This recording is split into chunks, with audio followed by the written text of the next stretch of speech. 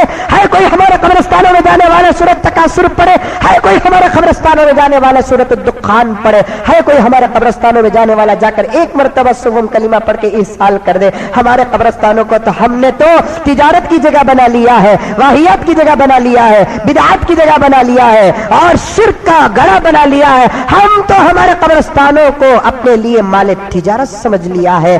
دوستو اپنی دعاؤں میں دوسروں کو یاد کرو. پیغمبر اعظم صلی اللہ علیہ وسلم نے ارشاد فرمایا 3 آدمیوں پر اللہ تبارک و تعالی ناراض، ایک بھوک کی حالت میں نماز پڑھنے والا، دوسرا استنجا کی حالت میں نماز پڑھنے والا، تیسرا صرف اپنے لیے بطور خاص دعا کرنے والا. اس لیے استنجا پیشاب آ رہا ہے، پاخانہ آ رہا ہے، اپنی ضرورت کو پوری کرو، اس کے بعد عبادت کرو. اب حضرت آدم علیہ الصلوۃ والتسلیم کو ضرورت پیش آ گئی گیہوں کھانے کی وجہ سے، پھل کھانے کی وجہ سے. اب پیٹ گڑگڑانے لگا، پیٹ بڑبڑانے لگا، ادھر بھاگ رہے ہیں ادھر بھاگ رہے ہیں، ادھر پوچھ رہے ادھر پوچھ رہے ہیں. ضرورت ہو رہی ہے. فرشتے نور سے پیدا ہوئے ہیں، حور نور سے پیدا ہوئے ہیں، غلمان نور سے پیدا ہوئے ہیں. بدبو پسند نہیں ہے ان کو، وہ کھاتے بھی نہیں پیتے بھی نہیں، ان کو پیشاب بھی نہیں پاخانہ بھی نہیں. وہ اب تک سنے بھی نہیں تھے کہ پیشاب کیا ہوتا ہے، پاخانہ کیا ہوتا ہے. اس لیے حضرت آدم پوچھنے لگے تو پورے ملائکہ کہنے لگے لا ندری لا ندری، ہم نہیں جانتے ہم نہیں جانتے. اللہ سے پوچھو. اللہ تبارک و تعالیٰ پہلے ہی غصے میں تھا، جس چیز کے قریب جانے سے میں منع کیا تھا آدم تم نے کھا لیا ہے، اب تمہارے پیٹ میں گڑبڑ شروع ہو گئی ہے، اب تم کو حاجت ادا کرنے کی ضرورت ہے. اس لیے پورے جنت میں کہیں ٹوائلٹ بیت الخلا استنجا خانہ نہیں ہے. اب تم اپنی حاجت اگر پوری کرنا ہے تو اس جنت سے نکل کر زمین میں آنا پڑے گا. حضرت روح المصاحب روح المعانی نے فرمایا اس واقعہ اور حدیث کو سامنے رکھ کر جنت کے مقابلے میں دنیا کا درجہ ایسا ہے جیسے گھر کے hall, bed room, kitchen, dressing hall کے مقابلے میں بیت الخلا کا درجہ ہے. پوری کائنات کا بیت الخلا دنیا ہے، بیڈ روم جنت ہے. یہ بیت الخلا یہاں ہمیشہ نہیں رہتا. انسان بیت الخلا میں وقت زیادہ گزرتا، ضرورت پوری کر کے واپس آ جاتے ہیں، دیر تک نہیں بیٹھتے، بیٹھنا بھی نہیں. ہم نہ بازار ہوا تو جا کے بیٹھ جاتے ہیں، گھنٹے بیٹھے رہتے. باہر کسی جگہ تو کٹے کٹے کٹے. یہ کیا جی، یہ دکان میں بھی بیٹھنے دیتے نہیں، مکان میں بھی بیٹھنے دیتے نہیں. بازار ہاتھ بیٹھے نہیں، ضرورت کی جگہ ہے. حکما نے فرمایا، عقلا نے فرمایا دیر تک بیت الخلا میں نہ بیٹھو. سب سے پہلی بات تو یہ ہے کہ تمہارا دماغ کمزور ہو جائے گا. دوسرا اندیشہ یہ ہے کہ موت کب آئے گی پتہ نہیں، کہیں تمہاری تاخیر کی وجہ سے موت آ گئی تو تمہاری موت بیت الخلا میں ہو جائے گی. ڈرتے ہوئے جاؤ، کامتے ہوئے جاؤ، زندگی کی دعا لے کر جاؤ کہ اللہ جا کر آنے تک تو کم سے کم میری حیاتی میں برکت عطا فرما، ورنہ بدترین موت تو وہ کیا جو بیت الخلا میں مرتا ہے. یہ دنیا مختصر ہے، یہاں اچھی زندگی گزارنا ہے، خوبصورت زندگی گزارنا ہے. اچھی زندگی گزارنے کا مطلب کیا؟ ٹھاٹ بوٹ سے رہے، بہترین کپڑے پہنے، بہترین کھانا کھائے، اسے اچھی زندگی بولتے ہیں؟ نہیں. اللہ اور اس کے رسول کی نگاہوں میں حقیقی اچھی زندگی کسے کہتے ہیں؟ جس کی زندگی اللہ کی عبادت میں گزر جائے. ایک ہے مالدار، کروڑ پتی، لکھ پتی، اچھا کھاتا ہے، اچھا پہنتا ہے، بہترین سواریوں میں پھرتا ہے، گھر کے اندر، آفس میں، فیکٹری میں، دکان میں، ہر عیش اور آرام کی چیز اس کے پاس ہے، لیکن افسوس کہ اس کے پاس عبادت نہیں ہے۔ ایک غریب ہے، کھانے کو کھانا نہیں، پہننے کو کپڑا نہیں، پھرنے کو کار نہیں، ڈی ٹی ایس بس میں لٹکتا ہوا جاتا ہے، پیسے نہیں تو پیدل آتا ہے، آٹو میں جانے کے پیسے نہیں ہے، بہترین گھر نہیں ہے، سکون نہیں ہے، لیکن اس کے پاس عبادت ہے۔ تو دوستو خدا کی قسم، اللہ اور اس کے رسول کی نگاہوں میں اس کی زندگی بہترین ہے، اس کی زندگی بدترین ہے۔ اب مالداروں، اچھا کھانے والوں، اچھا پہننے والوں، اچھے گھروں میں رہنے والوں، فیصلہ تمہارے ہاتھ میں ہے، اسی وقت تم فیصلہ کر لو، کیا تمہاری زندگی اچھی گزر رہی ہے یا بدترین گزر رہی ہے؟ عبادت کا نام اچھی زندگی، اور اللہ تعالیٰ کی قدرت بھی دیکھیے، عبادتوں میں اللہ تبارک و تعالیٰ ٹیسٹ بھی رکھا ہے۔ مسلمان کلمہ لا الہ الا اللہ محمد الرسول اللہ پڑھتا ہے تو وہ مسلمان ہو جاتا ہے۔ پتہ نہیں ہوتا مسلمان بننے کے واسطے ہمالیہ کو جانا، پہاڑ پھوڑنا، 1-2 کروڑ روپے صدقہ کرنا، 4-5 باٹل خون دینا، بڑا آسان۔ لا الہ الا اللہ محمد الرسول اللہ، اشہد ان لا الہ الا اللہ وحدہ لا شریک لہ واشہد ان محمدا عبدہ ورسولہ۔ پڑھ لیں گے تو کیا ہو جائیں گے؟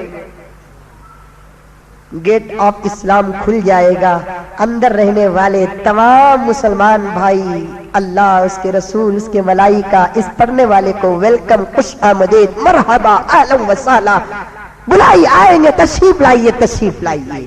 اسلام کے دروازے سے آپ اسلام کے اندر داخل ہو گئے۔ دروازہ کیا ہے؟ لا الہ الا اللہ محمد الرسول اللہ۔ اس کے بغیر کوئی مسلمان ہو نہیں سکتا۔ کلمہ پڑھے بغیر کوئی مسلمان ہو سکتا ہے؟ نہیں ہو سکتا۔ اس کلمے کے اندر بھی اللہ تعالیٰ نے اتنی لذت عطا فرمائی ہے۔ اللہ فرماتے ہیں جو میرے ذات میں کسی کو شریک نہیں کرتا اور جو نبی کی سنتوں کی خلاف ورزی نہیں کرتا، ہر لمحہ میں اسے کلمے کی لذت عطا کروں گا، مٹھاس عطا کروں گا۔ آج افسوس کہ اس مٹھاس اور حلاوت سے ہم خالی ہیں۔ کلمہ تو پڑھ لیے الحمدللہ، اسلام میں داخل ہو گئے الحمدللہ، لیکن آج تک اس کلمے کی حلاوت نصیب نہیں۔ حضرت سیب کھایا، بڑا میٹھا، حضرت بولتے نہیں بولتے؟ سیب کے دکان کو گئے سیب لینے کے واسطے، مثال کے، اب انہیں ایک سیب زیادہ ڈالنا تول میں، کیا بولنا اسے؟ اقبال بھائی پرسوں آپ کو لے کو گیا نہیں سیب تو کیا تھا معلوم؟ وہ اقبال بھائی خوش، او میرے سیب کی تعریف ہو رہی ہے، میٹھا تھا، بہت میٹھا، کھا کو 2 گھنٹے پانی پیا تو بھی جیب میٹھی تھی۔ ایسا چھوڑ رہا ہے پکڑنے والا تو کون بھی نہیں، خوش ہو کر ایک سیب ڈال دیے، سیب کا مٹھاس۔ کسی مالدار کی شادی میں گئے، بہترین میٹھا، کیا بھی میٹھا، وہ کتنا محنت کر کو کم پہ ڈبایا کہ پورا میٹھے میں خرچہ ہوگا، کتنا محنت کر کو چرایا کہ پورا میٹھے میں خرچہ کرا دیتا، کیا چی بادام پانی میں مچھی تیرے سکا تیر لگو تھے، کیا مزہ ملا میٹھا کھاتے کھاتے، سب کی تعریف۔ لیکن افسوس میرے دوستو، آج تک ہم یہ نہیں کہے، صبح کو ایک مرتبہ میں اپنے کلمے کا، ایمان کا، اسلام کا رینیول کیا، فجر کی نماز پڑھنے سے پہلے رات کے گناہوں کو مٹانے کے لیے میں نے ایک مرتبہ پھر سے کلمہ پڑھا۔ اب 5 بج رہے ہیں، 6 بج رہے ہیں، مغرب ہو رہی ہے، صبح کو کلمے کی مٹھاس اب تک باقی ہے۔ کسی نے کہا کیوں؟ جس نیت کے ساتھ پڑھنا تھا، جس عقیدت و محبت کے ساتھ پڑھنا تھا، جس جذبے اور شوق سے پڑھنا تھا، جس کو سامنے رکھ کر پڑھنا تھا، 70 سال کی زندگی گزری، ایک مرتبہ بھی پڑھنے کی توفیق نہیں ہوئی۔ صحابہ کے کلمے اور ہمارے کلمے میں کوئی فرق ہے؟ تابعین اور تبع تابعین کے کلمے اور ہمارے کلمے میں کوئی فرق ہے؟ اولیاء کے کلمے ہمارے کلمے میں کوئی فرق ہے؟ یہ دربار خداوندی ہے، ایک ہی میدان میں سب کو کھڑا کر دیا، فرمایا کہ پیغمبر تمہارے صحابہ کا جو کلمہ ہوگا، قیامت کی صبح کو پیدا ہونے والے گنہگار مسلمان کا بھی وہی کلمہ ہوگا۔ یہ کوئی مندر نہیں، یہ کوئی چرچ نہیں، یہ کوئی گرجا گھر نہیں کہ مالداروں کی پوجا الگ، غریبوں کی پوجا الگ، مالداروں کا مذہب الگ، غریبوں کا مذہب الگ۔ یہ تمہارا اور میرا دین ہے، دین متین ہے، دین شریعت ہے۔ میرے دربار میں کسی کا مال، کسی کی غربت نامنے نہیں آتی، کلمہ سب کا برابر رہے گا۔ یہاں تک ابو بکر کا جو کلمہ وہ کلمہ ہمارا، عمر کا جو کلمہ وہ کلمہ ہمارا، عثمان کا جو کلمہ وہ کلمہ ہمارا۔ لیکن پوچھو ابو بکر جب تم کلمہ پڑھے تو تمہیں کیسے لگا؟ ابو بکر کہیں گے کہ کلمہ پڑھنے کے بعد میں سب کچھ خدا کے نام پر قربان کر دیا، میرے لیے مصیبت اور راحت یکساں ہو گئی کلمے کے بعد، میرے لیے مالداری اور غریبی یکساں ہو گئی کلمے کے بعد، میرے لیے زندگی اور موت یکساں برابر ہو گئی کلمے کے بعد۔ حضرت ابو بکر کو وہ مزہ آیا، عمر کو مزہ آیا۔ حضرت بلال حبشی رضی اللہ تعالی عنہ یہ کلمہ پڑھتے ہیں، آقا کو پتہ چلا تپتی ہوئی دھوپ میں، ریت کے میدان میں لٹا کر اوپر سے سلاخیں رکھ کر کوڑے مار رہے ہیں، لیکن حضرت بلال کہہ رہے لا الہ الا اللہ، لا الہ الا اللہ، لا الہ الا اللہ۔ ابو بکر گزر رہے ہیں، جوانی کا دور ہے، ابھی ابھی اسلام طلوع ہوا ہے، بہت مختصر لوگ اسلام قبول کیے ہیں، مکے کے اندر ابھی کوئی غلبہ حاصل نہیں ہوا ہے۔ ایسے وقت ابو بکر گزرتے گزرتے اس تڑپتی ہوئی حالت کو دیکھ کر، ترستی ہوئی حالت کو دیکھ کر، قربانی کو دیکھ کر حضرت ابو بکر نے حضرت بلال سے کہا کہ بلال لا الہ الا اللہ تو کہو ضرور، لیکن ذرا ساؤنڈ کم کر لو، آہستہ کم کر لو۔ تمہیں کیا معلوم، تم جتنے زور سے مارتے ہو، تم جتنے زور سے کہتے ہو، اتنے زور سے وہ مارتا ہے، جتنے زور سے وہ مارتا ہے اس کے شرط میں اتنے ہی زور سے تم کلمہ پڑھتے ہو، ذرا آہستہ کہو۔ تو حضرت بلال حبشی نے ابو بکر کو کہا ابو بکر راستہ ناپو، تمہیں کیا معلوم کہ اس کلمے کے لذت نے میرے درد کو ختم کر دیا، تمہیں کیا معلوم کہ اس کلمے کی مٹھاس نے، اس کلمے کی لذت نے، اس کلمے کا مزے نے اس درد کو، کوڑوں کو ختم کر دیا ہے۔ آ کر سناتے ہیں ابو بکر یا رسول اللہ منظر ایسا دیکھ کر آیا ہوں شاید آسمان نے کبھی نہ دیکھا ہوگا، زمین نے کبھی محسوس نہ کیا ہوگا۔ آپ کا ایک کالا کلوٹا غلام، حبشی غلام، مال کے اعتبار سے کمتر، حسن کے اعتبار سے کچھ بھی نہیں ہے، آج وہ تڑپ رہا ہے لیکن زبان پر آپ کا اور آپ کے خدا کا نام لے رہا ہے، کہہ رہا ہے کہ مزہ مل رہا ہے، مزہ مل رہا ہے۔ حضرت ابو بکر کے آنکھوں سے آنسو گزر رہے ہیں، حضور صلی اللہ علیہ وسلم پہلے ہی سے روتے ہوئے بیٹھے ہیں۔ حضرت ابو بکر فرماتے، پوچھتے ہیں یا رسول اللہ میں تو منظر دیکھ کر آیا، رو رہا ہوں، آپ کو کیا تکلیف پہنچی ہے کہ آپ رو رہے ہیں؟ تو اللہ کے رسول نے فرمایا جو منظر تم نے دیکھا ابو بکر، وہی منظر آسمان والوں نے بھی دیکھا، ان کے رونے نے مجھے رلا دیا ہے، ان کے رونے نے مجھے رلا دیا ہے۔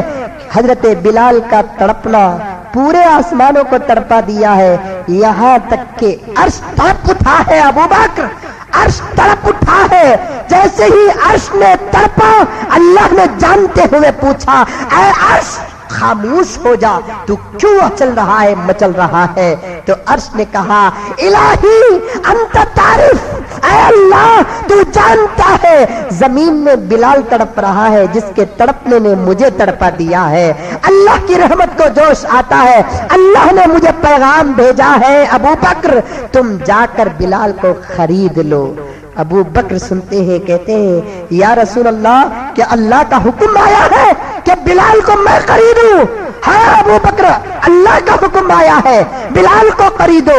حضرت ابو بکر حضور کے ہاتھ پہ وعدہ کر کے جاتے ہیں یا رسول اللہ آپ کے ہاتھ پہ وعدہ کر کے جا رہا ہوں، پوری دولت قربان کر کے بلال کو خریدوں گا. اگر دولت کم ہو گئی ابو بکر غلام بن کر بلال کو آزاد کرائے گا.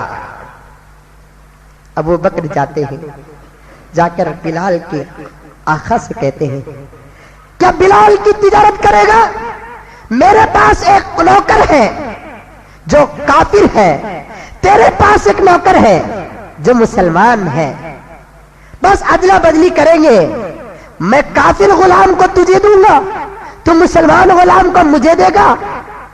پھر کافر غلام کے اوپر میں 10 کھجوروں کے درخت بھی دوں گا. غلام دے کر 10 کھجوروں کے درخت دے دوں گا, تو بلال کو میرے ہاتھ بیچ دے. بلال کا آقا کہنے لگا ابو بکر پورا مکہ تو آپ کو عقل مند سمجھتا تھا, آج تم نے بڑی گھٹیا تجارت کی ہے, بیوقوفانہ بزنس کیا ہے. بلال کو خرید کر تم نے ایک عقل مند, صالح, تندرست, خوبصورت نوجوان کو بیچا اور ساتھ میں 10 کھجور کے درخت بھی دیا ہے. چلو ہمیں یہ تجارت منظور ہے. تو حضرت ابو بکر نے کہا کہ میرے بھائی تو جانتا نہیں, میں بلال کو نہیں خریدا, خدا کی مرضی کو خریدا. بلال کو نہیں خریدا, میں خدا کی مرضی کو خریدا ہوں. تجھے کیا پتا آج بلال کا سودا خدا کے ساتھ بھی ہوتا, بلال کا سودا خدا کے ساتھ بھی ہوتا, تو بلال کو خریدنے کے لیے خدا جنت بھی تیرے ہاتھ دے دیتا. کیا قیمت کیسے بڑی بلال حبشی کی. ایک کلمے کی لذت کو انہوں نے محسوس کیا, ایک کلمے کی مزے کو انہوں نے محسوس کیا. آج ایک مرتبہ وہ لوگ بڑے کامیاب ہو گئے, زندگی بھر پڑھ رہے ہیں, اس کلمے سے ہم کامیاب نہیں ہو رہے ہیں. نعوذ باللہ, قصور کیا ہمارا ہے, یا نعوذ باللہ کلمے کی تاثیر ختم ہو گئی ہے. دوستو کلمے کی تاثیر قیامت تک باقی رہے گی, لیکن اس کلمے کے موافق مسلمان آج اس کلمے کو نہیں مل رہے ہیں, جس کی وجہ سے اس کی لذت ملتی نہیں ہے. دل سے پڑھو, دل سے پڑھو. محمد بن واسی رحمت اللہ علیہ نے کیا کہا, لا الہ الا اللہ پڑھ کر اللہ کے ساتھ کسی کو شریک نہیں کیا, ذات میں شریک نہیں کیا, صفات میں شریک نہیں کیا. محمد رسول اللہ پڑھ کر نبی کی سنتوں کی خلاف ورزی نہیں کیا. اللہ تعالیٰ اس کی زندگی میں کلمے کی لذت عطا کریں گے. آج اس طریقے سے پڑھنے کی ضرورت ہے. بولو انشاءاللہ پڑھیں گے. کیسے پڑھیں گے؟ لا الہ الا اللہ پڑھنے کے بعد ذات و صفات میں ہم خدا کے کسی کو شریک نہیں کریں گے. محمد رسول اللہ پڑھنے کے بعد انشاءاللہ تعالی نبی کے سنتوں کی خلاف ورزی نہیں کریں گے. لیکن افسوس, کہنے کو تو لوگ مسجد میں کہہ دیتے ہیں, لیکن مسجد سے باہر جانے کے بعد ہمارے انشاءاللہ کو خود ہم بھول جاتے ہیں. ابھی ہم نے مسجد میں کس کے سامنے کہاں بیٹھ کر انشاءاللہ کہہ کر آئے ہیں, مسجد سے باہر نکلے تو وہی بے ڈھنگی رفتار جو پہلے تھی وہ اب بھی ہے کہ مصداق بن جاتی ہے. بہرحال کلمہ پڑھے تو اللہ تعالیٰ کلمے کی لذت عطا کرتے ہیں. اس کے بعد ایک اچھی زندگی گزارنے کے لیے کچھ احکامات مسلمانوں پر لاگو کرتے ہیں. کبھی نماز کا حکم, کبھی روزے کا حکم, کبھی زکات کا حکم, کبھی حج کا حکم. سب حکموں کی تعمیل کرنا, سب کو ماننا.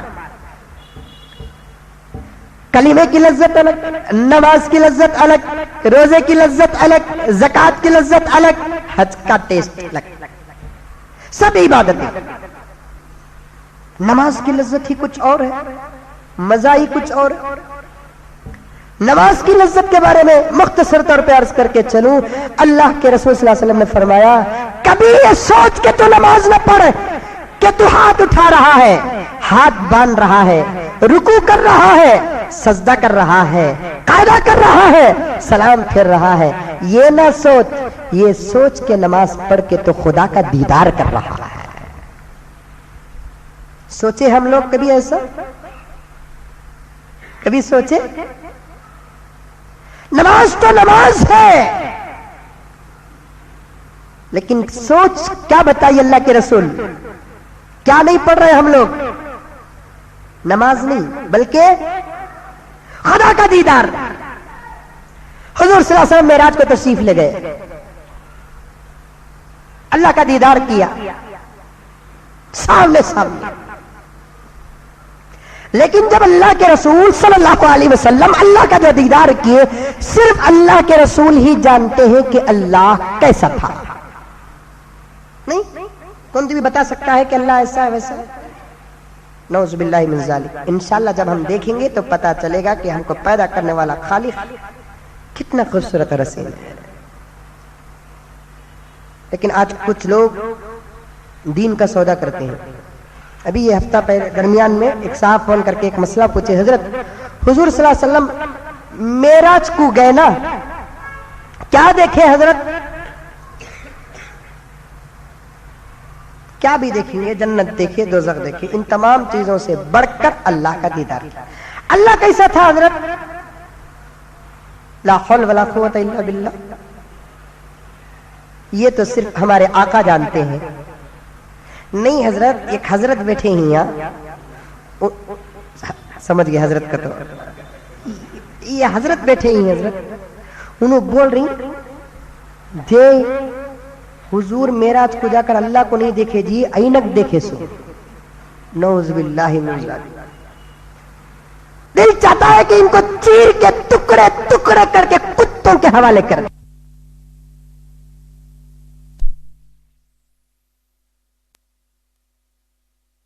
آیت ایسے کمینوں کا گوشت کتا بھی نہیں کھائے گا.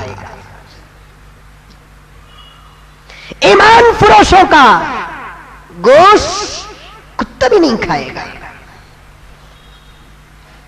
کیسا بہکاتے ہیں دیکھو ایک مسلمان کو، پکے مومن کو.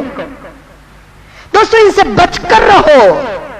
اپنی اولاد کو، اپنی بیوی کو، اپنے بچوں کو، سب کو بچا کر رکھو، کیونکہ کچھ لوگ دین کو بگاڑیں گے دین کا لباس پہن کر.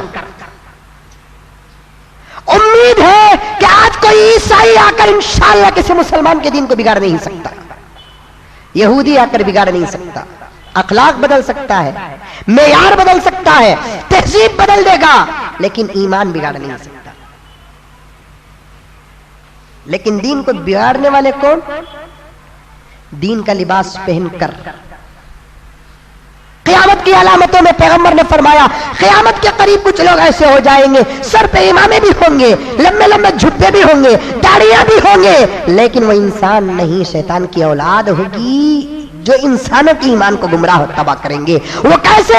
ہر امامہ پہننے والا نہیں، ہر جبہ پہننے والا نہیں، ہر ٹوپی پہننے والا نہیں. پر تو پتل اور سونے کا کلر تو ایک ہوتا ہے لیکن مٹیریل الگ ہوتا ہے. دودھ اور فنائل کا کلر ایک ہوتا ہے لیکن حقیقت اور چیز الگ ہوتی ہے. ایسے لوگ جے حضور صلی اللہ علیہ وسلم معراج کو جا کو عینک دیکھے سو جی، اس کے واسطے عینک گھر میں پھٹنا نہیں. دودھ پھٹا تو پرواہ نہیں، گھر کے اندر عینک دیکھنا، کوئی بھی کانچ عینک رہتا نہیں.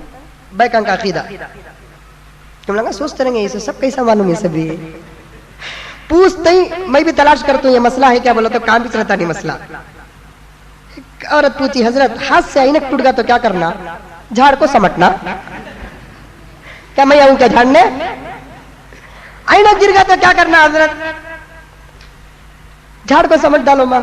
نہیں حضرت ہمارے گھر میں بول رہی ہیں دلندر آگی کہتے نا، عینک گرا تو دلندر آگی، ٹی وی رہی تو برکت تے، پرسنل برکت تے، نوشے داڑھی منڈالے میں رہا تو برکت تے، حرام کا کمایا تو برکت. کانچ بائی چانس ہاتھ سے گر گا، مسلمان کا گھر نہ بول کو کیا وہ ٹوٹنا نہیں سرنگا؟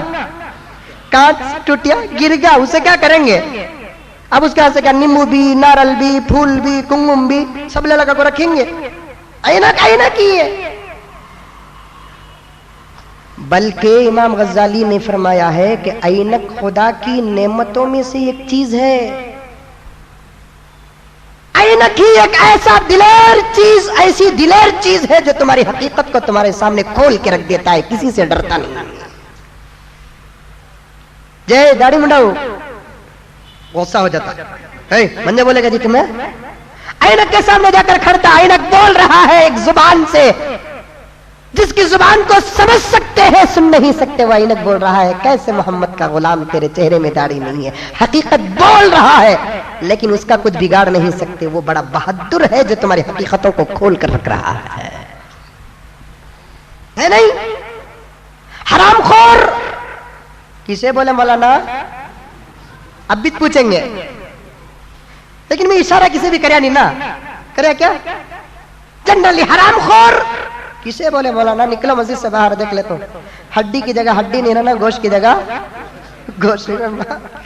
یہ سب دادا گیری چلے گی بنگلور میں، سویا تو اٹھنے کا بھروسہ نہیں، اٹھے تو نکلیا تو آنے کا بھروسہ نہیں، آیا تو جانے کا بھروسہ نہیں ہے۔ کیا جی اڑ رہی سو کاؤنسلر آپ کیسا اڑ رہی؟ پھٹا پھٹ پٹا کے اڑے جگہ اڑ کری، اللہ حفاظت فرمائے۔ اسلام کا قانون جب تک نہیں آئے گا، ہم ہندوستان کو چھیننا نہیں چاہتے ان غیروں کے پاس سے۔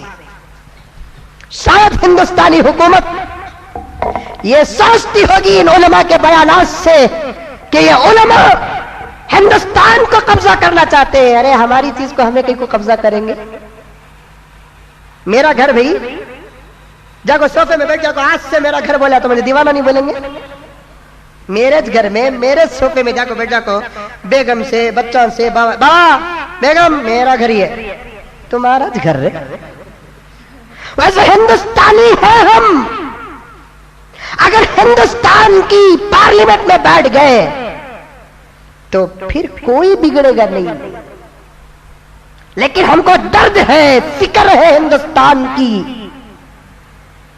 کہ یہ ہندوستان سنور جائے، سدھر جائے، یقیناً اس ہندوستان کی غربت ختم ہو جائے، مہنگائی کا خاتمہ ہو، ظلم کا خاتمہ ہو، عورتوں کی عزت کی حفاظت ہو، شراب پر پابندی ہو، عزت بیچ کر کھانے والیوں کو عزت کی روٹی مل جائے، ماں اور بہنوں کو شرم و حیا کی چادر مل جائے، بے روزگار نوجوانوں کو روزگاری مل جائے، بوڑھوں کے لیے سہارا مل جائے۔ اگر یہ سب چیزیں ہندوستان کے اندر آنا ہے تو ڈنکی کی چوٹ پہ عمر فاروق کے منبر سے مزمل آواز دیتا ہے کہ پھر اسلامی قانونوں کو ہندوستان میں لاگو کرنا پڑے گا۔ ہندوستان کے اندر اسلامی قانون آ جائے، انشاءاللہ اگر کوئی مسلمان وزیر اعظم عبادت گزار بن جائے، کوئی متقی چیف منسٹر بن جائے، یہ ہمارا دعویٰ ہے، یہ ہمارا ایمان ہے، یہ قرآن کا سبق ہے، یہ حدیث کی تعلیم ہے کہ ہم کسی مندر کو تالا نہیں ڈالیں گے، ہم کسی مندر کے در و دیوار کو توڑیں گے نہیں، ہم کسی چرچ کی بے عزتی نہیں کریں گے، کسی غیر مسلم عورت کی عزت پہ ہاتھ نہیں اٹھائیں گے۔ مندروں کا تمہارے لیے جو درجہ ہے، اسلام کہتا ہے کہ ان کو بھی ان کا حق دو، چرچ والوں کو ان کا حق دو۔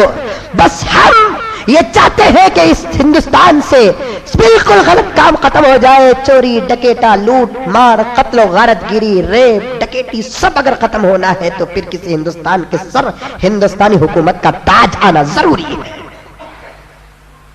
قاتلوں کو سزا نہیں مل رہی ہے آج، شرابیوں کو سزا نہیں مل رہی ہے آج، ماں باپ کو ستانے والی اولاد کو سزا نہیں مل رہی ہے آج، بیوی کو قتل کرنے والے شوہر کو سزا نہیں مل رہی ہے آج، شوہر کے رہتے ہوئے ایک عاشق کے ساتھ مل کر شوہر کا گلا گھونٹنے والی بیوی کو سزا نہیں مل رہی ہے آج، ان کوٹوں میں انصاف نہیں، انصاف بکنے لگا ہے آج۔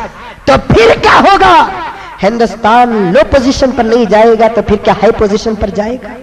چرانے والے آسانی کے ساتھ ہزاروں نہیں کروڑوں چرا رہے ہیں، پھر ان کے لیے کوئی قانون نہیں ہے تو پھر ہندوستان کا کیا ہوگا؟ ایک قاتل کو سزا ہے، ایک مرڈر کرنے والے کو سزا ہے، باہر نکلا تو مرڈر کرے گا، پولیس کے ہاتھ جا کر اٹکے گا جان بوجھ کر، 2-3 لاکھ روپے پولیس کو دے گا، ایمرجنسی اس پر نافذ ہوگی، پھر فائل اس کا کھلے گا، سزا کے لیے اس کو جیل نہیں بھیجا جائے گا، اس کی حفاظت کے لیے جیل بھیجتے ہیں۔ اٹھ رہی ظلم و ستم ہو رہا ہے. اللہ حفاظت فرمائے. بات کہیں سے کہیں آ گئی. عرض یہ کر رہا تھا کہ اگر کسی کو حرام خور کہے غصہ آتا کہ نہیں آتا؟ لیکن وہی حرام خور آئینے کے سامنے جا کر کھڑتا ہے تو آئینہ کی ایک آواز ہے جو محسوس ہوتی ہے، سنے نہیں آتی. کتنا بد نصیب ہے کہ حرام کھا کے میرے جسم میں اپنا چہرہ دیکھ رہا ہے. کھول کر حقیقت بیان کرنے والی چیز آئینہ ہے. اسی لیے اللہ کے رسول نے وہاں بھی خاص دعا سکھائی کہ یہ آئینے کے سامنے دعا کرنا مقبولیت کی دلیل ہے. دعا کر لے کہ اللہم انت حسنت خلقی فحسن خلقی. اے اللہ تو نے صورت خوبصورت بنا دیا، سیرت بگڑی ہوئی ہے، سیرت بھی بنا دے. کتنا خوبصورت ہوں، رومال اوڑھ کر، دوپٹہ پہن کر، جبہ پہن کر آئینے کے سامنے چلا گیا. ہو سکتا ہے کہ میں شیخ عبد القادر جیلانی کی طرح ہوں، جنید بغدادی کی طرح ہوں. اندر کی قباست صرف وہ پاک پروردگار جانتا ہے، میں جانتا ہوں. آئینے کے سامنے جا کر اللہ سے دعا کرتے ہیں کہ اللہ صورت اور جسم کا لباس تو سوار دیا، کیا ہی اچھا ہوگا کہ اندر کی صورت اور لباس بھی سوار دیتا، دنیا میں بھی کامیاب، آخرت میں بھی کامیاب. دعا پڑھتے آئینہ کہیں گے کون گئی کہاں گیا ہے؟ آئینہ کے سامنے ذرا پڑھ لا. کتنا کم ظرف ہے اس زمانے کا غلام محمد کا صلی اللہ علیہ وسلم. جس آئینے سے سبق حاصل کرنا تھا اسی آئینے کے سامنے کھڑ کر نبی کی سنت کو منا رہا ہے. آئینے کو کتنا غصہ آتا ہوگا. منانا ہی اپنی بیوی کو سامنے کھڑا کے منڈا لیتا، اپنے باپ کو سامنے کھڑا کے منڈا لیتا، اپنی ماں کو سامنے کھڑا کے منڈا لیتا. کہتا ہے کہ میں منڈاتا ہوں کہیں دیکھ لے کوئی بال نہ چھوٹ جائے. لیکن صاف و شفاف، پاک و صاف آئینے کے سامنے نبی کی سنت کو مٹا رہا ہے. آئینہ بد دعا دیتا ہوگا. وہی آئینوں کے سامنے گناہ ہو رہے ہیں. آئینہ تو ایک حق گو مٹیریل ہے، بے بات، نڈر، صاف صاف داغ دھبوں کو بتانے والا ایک میٹیریل ہے آئینہ. اس کی قدر تو ضرور کرنا ہے. اتنا تو ہے قدر. بھائی چاند اگر گر گیا تو پھر کیا کریں گے؟ تو اٹھا کر جہاں ڈالنا ہے وہی ڈالیں گے. اب کہہ رہا ہے حضور معراج کو جا کر کیا دیکھے؟ اللہ کو دیکھے. لازمی بات ہے. قریب ہو گئے اللہ کے اور قریب. اللہ تعالیٰ نے کہا ادنو منی ادنو منی ادنو منی. پیغمبر اور قریب آؤ اور قریب آؤ. اللہ تعالیٰ نے حضور کو اپنے اتنا قریب بلایا کہ جس کی قربت کا اندازہ ہی. مدنا فتدلا. وہ قریب گئے، قریب ہو گئے. قرآن کے حبیب و محبوب کی ملاقات، راز و نیاز اللہ ہی بہتر جانتا ہے. پیغمبر جانتے ہیں کہ وہ کتنا پیغمبر اللہ کے قریب ہوئے. لیکن اللہ جو ہے تو انہیں کہتا ہے یہ حضرت. کون سے حضرت تھے؟ وہ حضور معراج کو گئے نا جی، اللہ کو دیکھنے نہیں گئے سو اپنی صورت دیکھنے گئے سو. کیا حضور صلی اللہ علیہ وسلم کو اپنی صورت اگر دیکھنا تھا تو مکے میں عینک نہیں ملیا؟ مدینے میں عینک نہیں ملیا؟ ملا. عقیدہ بگاڑ رہے ہیں، ایمان بگاڑ رہے ہیں.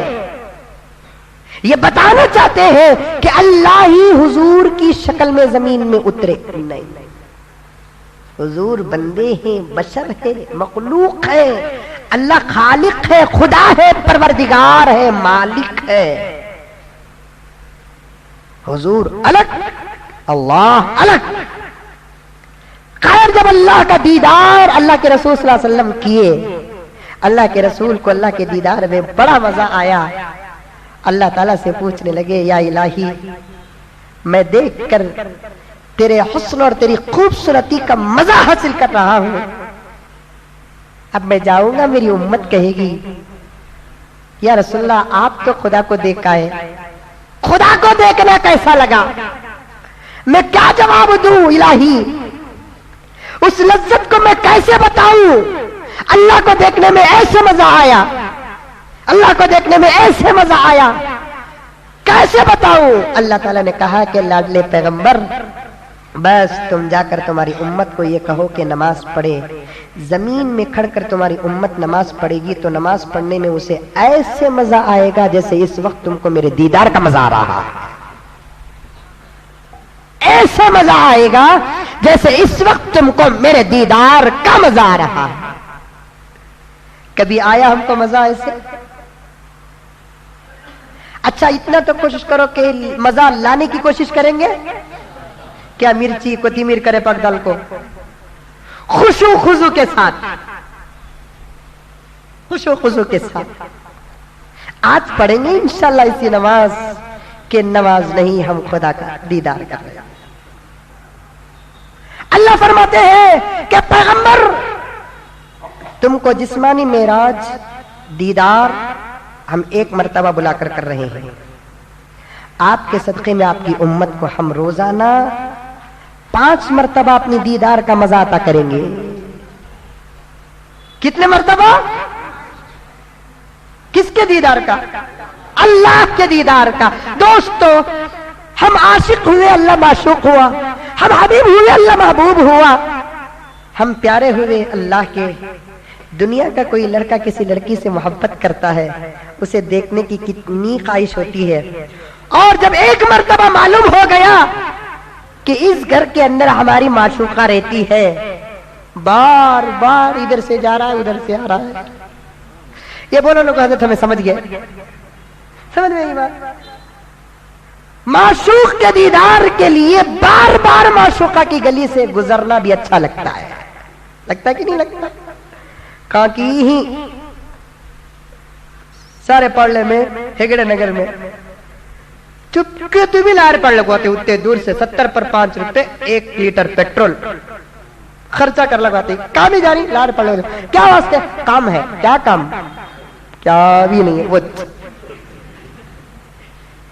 سمجھ میں آئی بات؟ نہیں بات فون میں بات کر لے، نہیں حضرت میرے فون میں 3G نہیں ہے، گاندھی جی 3G کیا ہے؟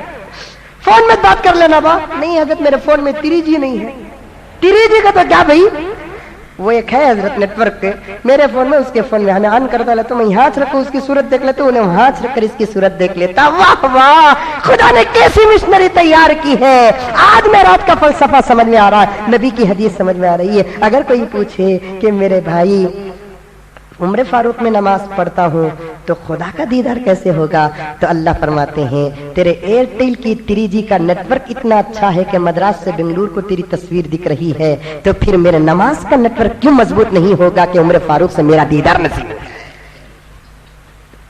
یہی تو ہے 3G۔ اللہ فرماتے ہیں بس نماز پڑھ کے ڈائل کر دے، ہم نیٹ ورک اتنا مضبوط کریں گے کہ تو میرے دیدار کا مزہ لے، میں تیرے دیدار کا مزہ لے۔ ایک عبادت، ایک لذت، ایک محسوس ہونا ہے۔ اللہ فرماتے ہیں کہ پیغمبر جاؤ تمہاری امت کو یہ آفر دے دو کہ جو 5 وقت نماز پڑھے گا ہم اسے 5 مرتبہ اپنے دیدار کی لذت عطا کریں گے۔ بولو انشاءاللہ پڑھیں گے۔ اللہ تعالیٰ اس سے نماز پڑھنے کی توفیق عطا فرمائے۔ چونکہ حج کا سلسلہ شروع کیا ہوں میں کہ حج کو آنے سے پہلے تمام باتیں ضروری تھی، اس لیے بولتا ہوا آ رہا ہوں، بقیہ باتیں انشاءاللہ تعالیٰ حج کے متعلق اور دوسری عبادات کی لذت اور مزے کے متعلق آئندہ جمعہ آپ حضرات کے سامنے عرض کروں گا۔ دعا کیجیے کہ اللہ تعالیٰ میرے کہنے اور آپ کے سننے کو قبول فرمائے۔ آخر میں حج میں معمول ہماری مسجد کے تعمیر اور توسیع کے متعلق ہے، آپ تمام حضرات سے پرخلوص گزارش ہے، پوری کوشش اور جدوجہد ہمارے مسجد کے ذمہ داروں کی چل رہی ہے کہ 1-2-3 مہینے کے اندر سامنے کی جگہ مکمل پیسہ پیمنٹ کر کے سامنے کی جگہ شہید کر کے مسجد کی تعمیر کر دیا جائے، تاکہ آئندہ رمضان تک پوری سہولتیں ہماری اس مسجد عمر فاروق میں انشاءاللہ تعالی مہیا ہو جائے۔ اس لیے آپ تمام حضرات سے گزارش ہے کہ اپنے لیے مرحومین کے لیے ایصال ثواب کی نیت سے جھولی میں بھی ڈالتے ہوئے جائے، اور دروازے کے پاس ہمارے مسجد کے ذمہ دار حضرات جھولی پکڑے ہوئے ہیں، یہ مسجد کے اسکوائر فٹ کی جگہ کی رسید بک رکھے ہوئے ہیں، وہ بھی خریدتے ہوئے جائے۔ اللہ تعالیٰ آپ کے دینے کو ہمارے دلانے کو قبول فرمائے، آمین ثم آمین، وآخر دعوانا الحمدللہ رب العالمین۔